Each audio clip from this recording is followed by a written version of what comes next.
What's up, cool people? I'm Matt Conroy. Welcome back to our Bible study. Alright, so now we're getting into Numbers chapter 4. Seems like we're continuing with more about the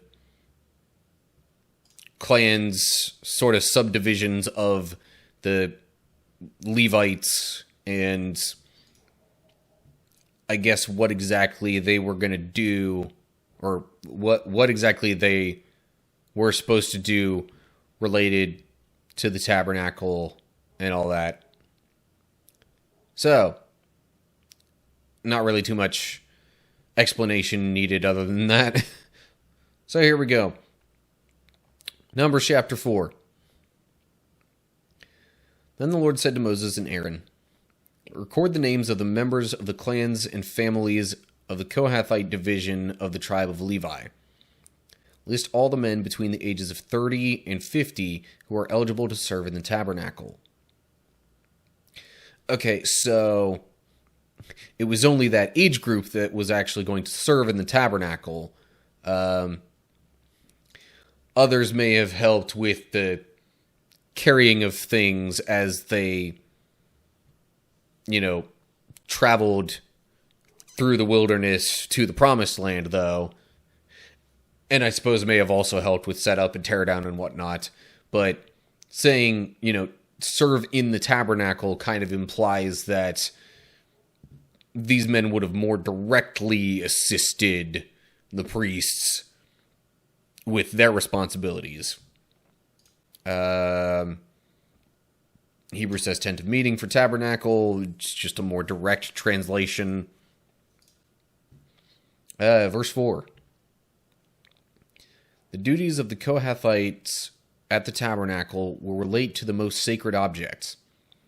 When the camp moves, Aaron and his sons must enter the tabernacle first to take down the inner curtain and cover the Ark of the Covenant with it. Then they must cover the inner curtain with fine goatskin leather and spread over that a single piece of blue cloth. Finally, they must put the carrying poles of the Ark in place. Next, they must spread a blue cloth over the table where the bread of the presence is displayed, and on the cloth they will place the bowls, ladles, jars, pitchers, and the special bread. They must spread a scarlet cloth over all of this, and finally a covering of fine goatskin leather on top of the scarlet cloth. Then they must insert the carrying poles into the table. And I think we're going to find that basically everything that would have been inside the inner curtain of the tabernacle had carrying poles, because it really wasn't supposed to be directly touched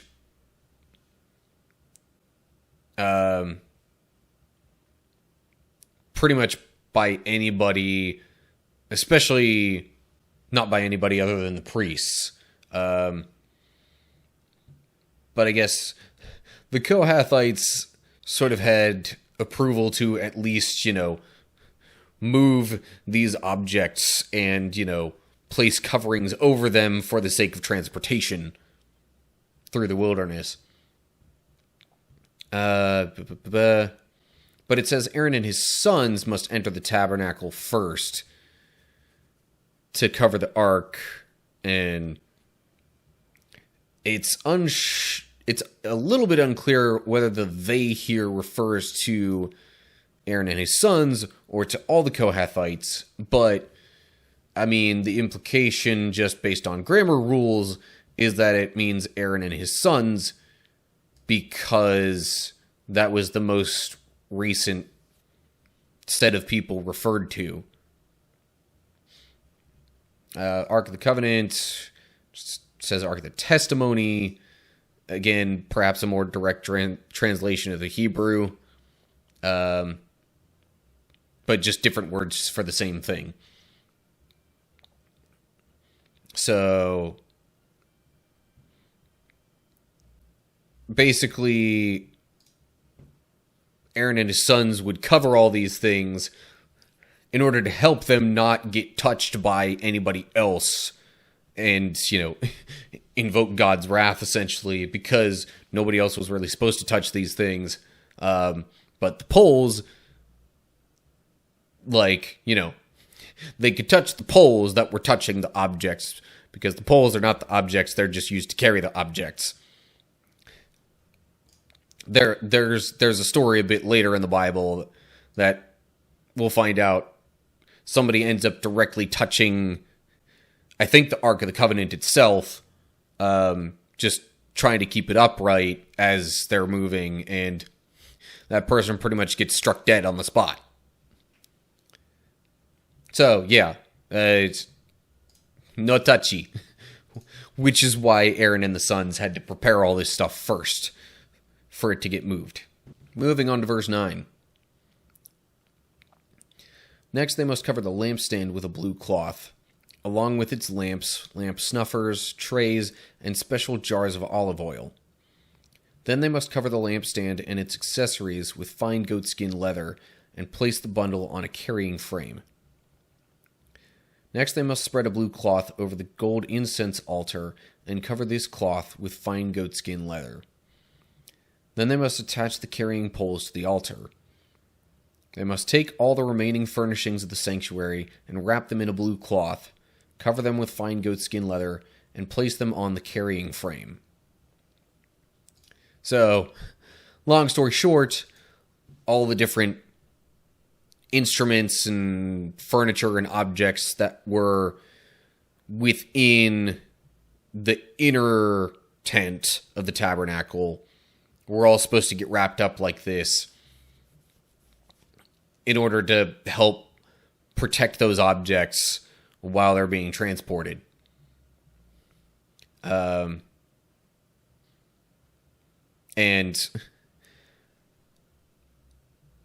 again, I still get the impression that nobody other than Aaron and the priests were supposed to directly touch the objects, possibly even the coverings that were directly over top of the objects, which is why there would have been these carrying frames and poles and whatnot. That stuff the Kohathites were allowed to touch, but not the actual important objects themselves. Anyway, verse 13. They must remove the ashes from the altar for sacrifices and cover the altar with a purple cloth. All the altar utensils, fire pans, meat forks, shovels, basins, and all the containers must be placed on the cloth, and a covering of fine goatskin leather must be spread over them. Finally, they must put the carrying poles in place. The camp will be ready to move when Aaron and his sons have finished covering the sanctuary and all the sacred articles. The Kohathites will come and carry these things to the next destination, but they must not touch the sacred objects, or they will die. So these are the things from the tabernacle that the Kohathites must carry. Okay, so that actually more fully answers my question. I think that pretty much confirms that, yes, it was Aaron and his sons covering up all the objects, kind of wrapping them and getting them ready for transport, and then the Kohathites would be responsible for actually carrying them between destinations.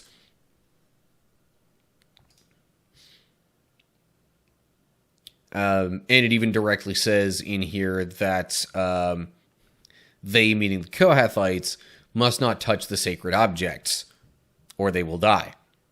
So, yeah, nobody else had permission to touch the Ark of the Covenant, the table, the lampstand, the altar, any of that kind of stuff.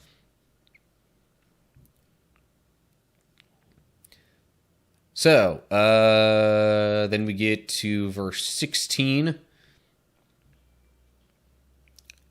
Eleazar, son of Aaron the priest, will be responsible for the oil of the lampstand, the fragrant incense, the daily grain offering, and the anointing oil. In fact, Eleazar will be responsible for the entire tabernacle and everything in it, including the sanctuary and its furnishings. Then the Lord said to Moses and Aaron, "Do not let the Kohathite clans be destroyed from among the Levites. This is what you must do so they will live and not die when they approach the most sacred objects.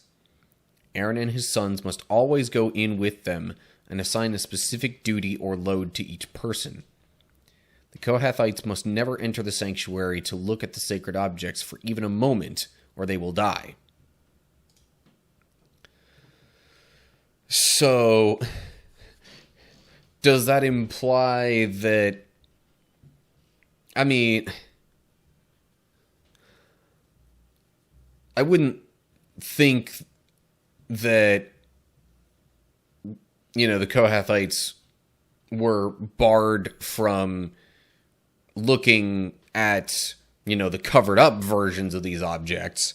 Because, they had to carry them. I doubt they would have constantly had their backs toward these objects while carrying them.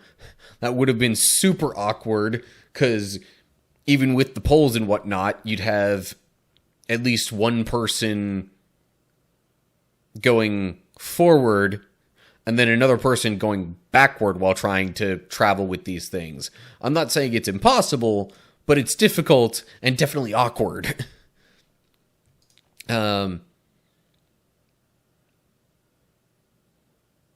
But I think it was more so just perhaps that, Aaron and his sons were supposed to, delegate the responsibility and essentially make sure that the Kohathites didn't really have the time or get distracted enough to, end up just being like, ooh, what's this? And get all kind of, extra curious and thus a bit touchy with the sacred furniture, for lack of a better way to put it. Maybe furniture is not the best word, but, all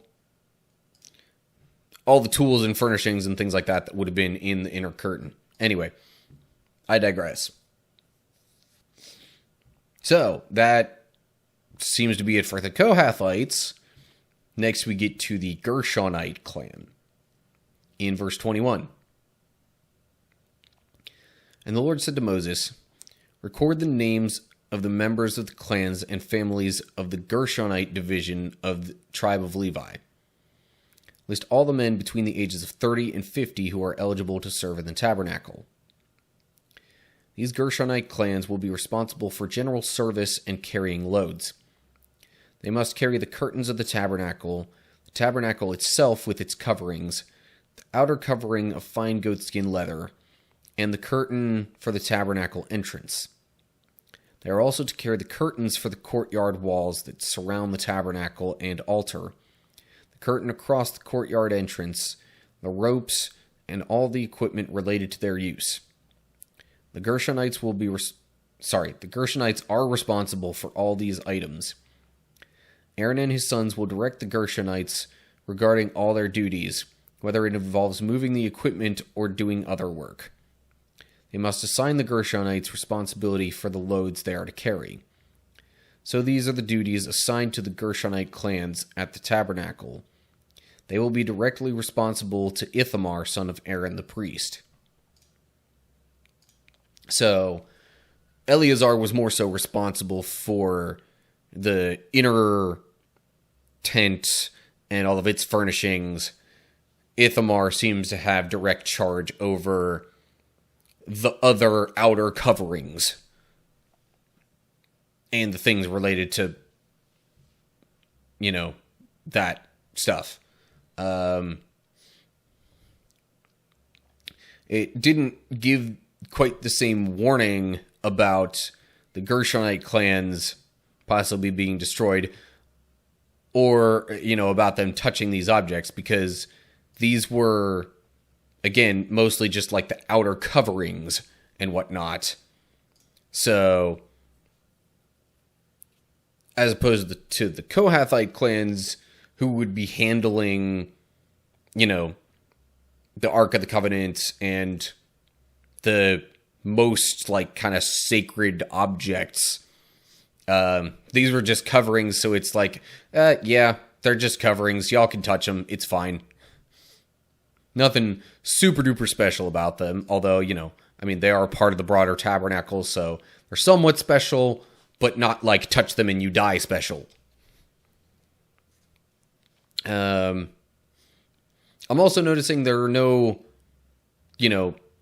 numbers of men in these age ranges being given, which I suppose isn't really a big deal.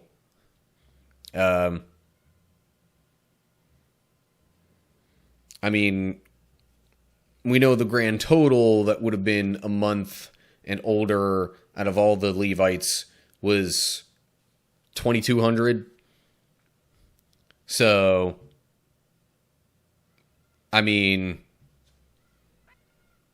ages 30 to 50 obviously would have been a lesser total quantity than that, but we don't know how much less. But I would assume ages 30 and 50 were selected just because of their physical capabilities, I guess, with, being able to carry these things, and or their maturity level, so they would be possibly less inclined to shirk their duties or, any other kind of messing things up, so to speak. But anyway, all right, next section, verse 29. Now record the names of the members of the clans and families of the Merarite division of the tribe of Levi. List all the men between the ages of 30 and 50 who are eligible to serve in the tabernacle. Their only duty at the tabernacle will be to carry loads. They will carry the frames of the tabernacle, the crossbars, the posts, and the bases. Also the posts for the courtyard walls with their bases, pegs, and ropes, and all the accessories and everything else related to their use. Assign the various loads to each man by name. So these are the duties of the Merarite clans at the tabernacle. They are directly responsible to Ithamar, son of Aaron the priest. Okay, so more responsibility for Ithamar. But, again, the level of care needed was slightly less than for the objects under the charge of Eleazar. Because the Gershonite clans basically just had all the coverings, and I guess the Merarite clans were supposed to carry the things that held up all the coverings.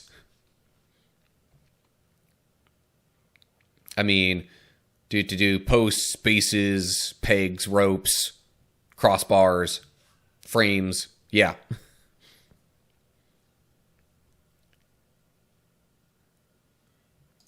So, okay. Now that we've kind of laid out the responsibilities, I guess based on the, subsection heading here, we're kind of going to get a wrap-up of specifically the Levite or maybe the registration for all of the clans.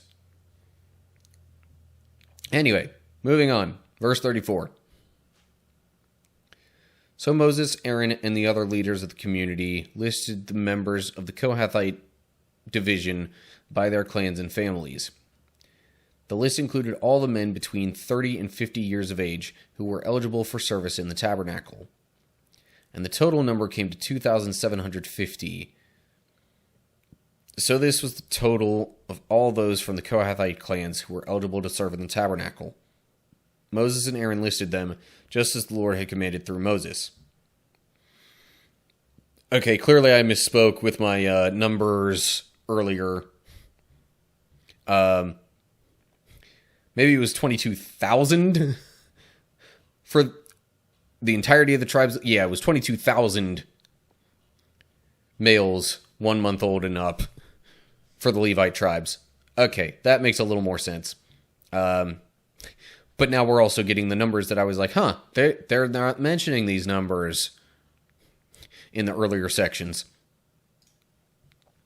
So then 2750 were responsible for carrying everything for the inner sanctuary.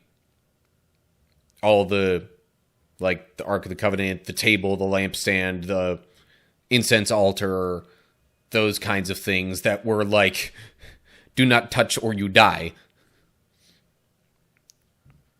Verse 38. The Gershonite division was also listed by its clans and families. The list included all the men between 30 and 50 years of age who were eligible for service in the tabernacle, and the total number came to 2,630. So this was the total of all those from the Gershonite clans who were eligible to serve at the tabernacle. Moses and Aaron listed them just as the Lord had commanded. So, I mean, looking ahead a little bit, there wasn't too much separation in the numbers between the various Levite clans. So their various areas of responsibility were probably roughly equal. With, the coverings for everything, I mean, it was quite a bit. But then, I mean, the final subdivision was responsible for carrying all the support beams and things like that kept the coverings up. So, anyway, let me just read on and we'll get to that here in a sec.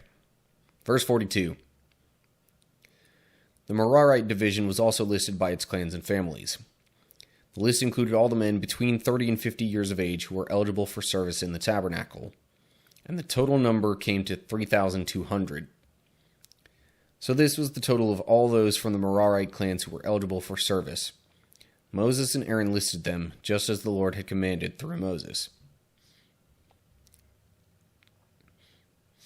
So yeah, that many men carrying the support beams and frames and whatnot, that many carrying the coverings and outer curtains and whatnot, because if I remember right, there were a couple of different layers to some of the coverings, which was all the more reason to need a good number of men to carry those.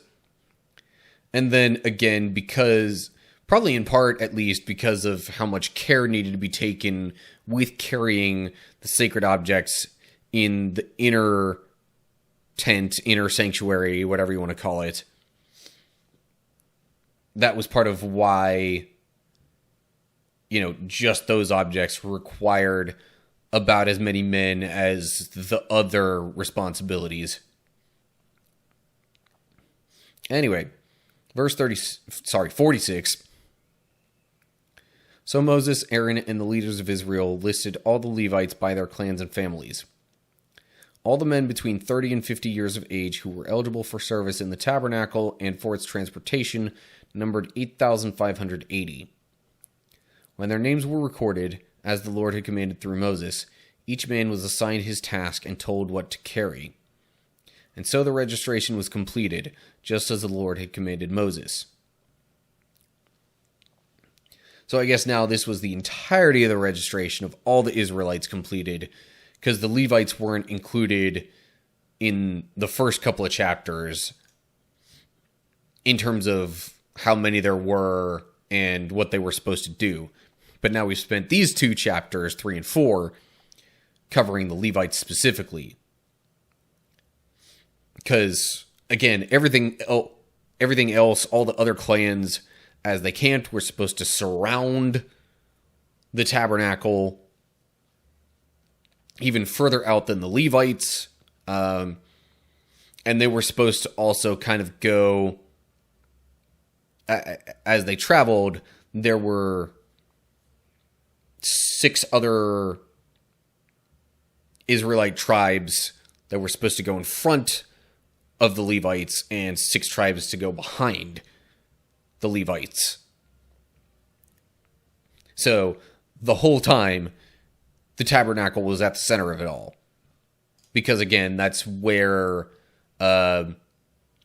basically any of the important things related to God's people communicating with him would have happened in this situation. Also, so 8,580 men out of a total of 22,000. So, I mean, that's a bit over a third of the whole group that happened to be between ages 30 and 50. All right, so that does it for Numbers chapter 4. As always, like and share if you enjoyed the video. Subscribe to the channel and click the bell to get updates when I post new videos. Look down in the description to get info on all my other social media pages and how to find and follow them and all that good stuff. And leave comments below there with any thoughts you have, whether it's on this chapter, other Bible stuff, any video ideas you have for me, whatever it is. Let me know down below. So that's it for now. Hope you're all doing well. Hopefully I'll see you for the next video. But until then, stay cool, people.